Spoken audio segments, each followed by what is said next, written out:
Super star Rajinikanth அவர்களை பற்றி இளைய தளபதி விஜய் அவர்கள் கூறியதை தற்பொழுது காண்போம். சின்ன வயசுலிருந்தே நான் ரஜினி ரசிகன். வாரத்தில் 4 நாள் ஸ்கூலுக்கு போனால் 3 நாள் ரஜினி படம் பார்த்துட்ருப்பேன். எனக்கு 5 வயசாகி இருக்கிறப்ப ரஜினி சாரோட அன்புக்கு நான் அடிமை படம் ரிலீஸ் ஆச்சு.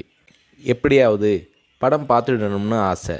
ஆனால் ஸ்கூலுக்கு கட்டடிச்சிட்டு போகிற வயசு அல்ல அது. அதனால் நான் என்ன பண்ணினேன்னா, அப்பா ஷூட்டிங்க்கு போன உடனே எங்கள் அம்மா கிட்ட ரொம்ப அடம் பிடிச்சி மேட்னி ஷோவுக்கு போயிட்டேன். மேட்னி ஷோ பார்த்துட்டு வெளியே வந்ததும் திரும்பவும் ஈவினிங் ஷோ பார்க்கணும்னு அடம் பிடித்தேன். ஒரு போடு போட்டு வீட்டுக்கு கூட்டி வந்து விட்டாங்க. அங்கிருந்து நேரே சுரேந்திர மாமா வீட்டுக்கு போனேன். அவருக்கு நான் செல்ல பிள்ளை. என்னடா திடீர்னு வந்திருக்கேன்னு கேட்டார். அன்புக்கு நான் அடிமை படம் பார்க்கணும்னு சொன்னேன். என்னடா திடீர்னு வந்து சொல்கிறானாரு.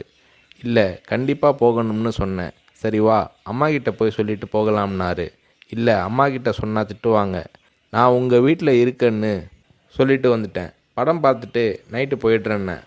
அதே மாதிரி சுரேந்திரர் மாமா கூட போய் 2வது தடவையாக படம் பார்த்துட்டு வீட்டுக்கு வந்துட்டேன். அப்படியும் சும்மா இருக்கலை. ஷூட்டிங் முடிஞ்சிட்டு 9 மணிக்கு அப்பா வந்தார். வாடா சாப்பிடலாம்னாரு. எனக்கு பசி இல்லைன்னு முகத்தை திருப்பிக்கிட்டேன். கோபமாக இருக்கிற மாதிரி நடிப்பு காட்டினேன். இல்லை, சாப்பிட்டு தான் ஆகணும். உன் ப்ராப்ளம் என்னன்னு சொல்லுனாரு. அன்புக்கு நான் அடிமைக்கு கூட்டிகிட்டு போனால் சாப்பிட்றேன்னு சொன்னேன். சாப்பாட்டை பரிமாறிக்கிட்டு இருந்த அம்மா என்னை பார்த்து, அட திருடா, என் கூட வந்து அந்த படத்தை மேட்னி ஷோவில் பார்த்துருக்குற மாதிரி முறைச்சி பார்த்தாங்க. சரி வந்து சாப்பிடுனாரு. சாப்பிட்டு முடித்ததும் நைட் ஷோவுக்கு கூட்டிகிட்டு போனார்.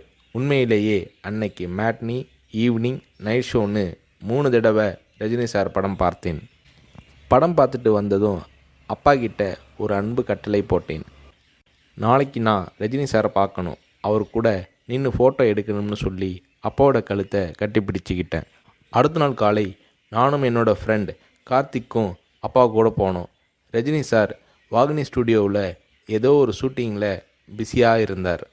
நான் ரஜினி சாரை நேரடியாக பார்க்கிறது அதுதான் முதல் தடவை. எப்படி ரஜினி சார்கிட்ட பேசுகிறதுன்னு பயந்துக்கிட்டு இருந்தேன். அவர் கூட்டிகிட்டு போய் அன்பாக பேசினார்.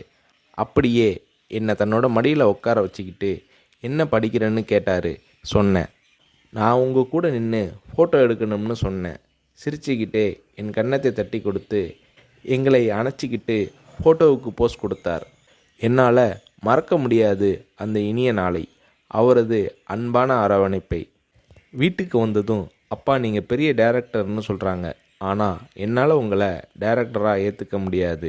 எப்போ எங்கள் தலைவர் ரஜினியை வச்சு டைரக்ட் பண்ணுறீங்களோ அன்னைக்கு தான் உங்களை டைரக்டராக ஏற்றுக்குவேன்னு சொன்னேன். அப்பா என்னை பார்த்தாரு.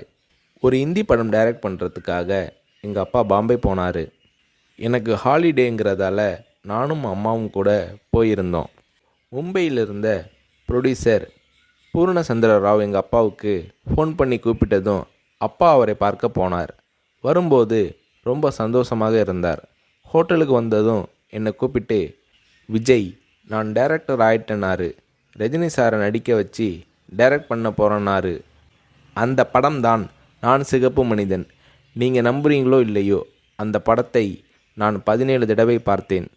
நடிக்கணும்னு ஆசைப்படுறியே, உனக்கு நடிப்பை பற்றி என்ன தெரியும்னு எங்கள் அப்பா கேட்டதும் உடனே அப்போதே ஒரு சீன் நடித்து காட்டினேன். அது என்ன சீன் தெரியுமா? அண்ணாமலை படத்தில் ரஜினி சார் பேசிய பெரிய டைலாக் சீன்.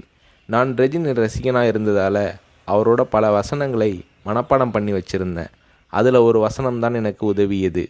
ரஜினி சார் சரத்பாபுவை பார்த்து தொடையில் தட்டிக்கிட்டு கோபமாக பேசுவாரே, அந்த வசனத்தை நான் பேசி நடிக்கிறத கொஞ்ச நேரம் அப்படியே கூர்ந்து கவனிச்ச எங்கள் அப்பா என்னை பக்கத்தில் கூப்பிட்டு, நாளைக்கு உனக்கு மேக்கப் டெஸ்ட் எடுக்கிறேன்னாரு.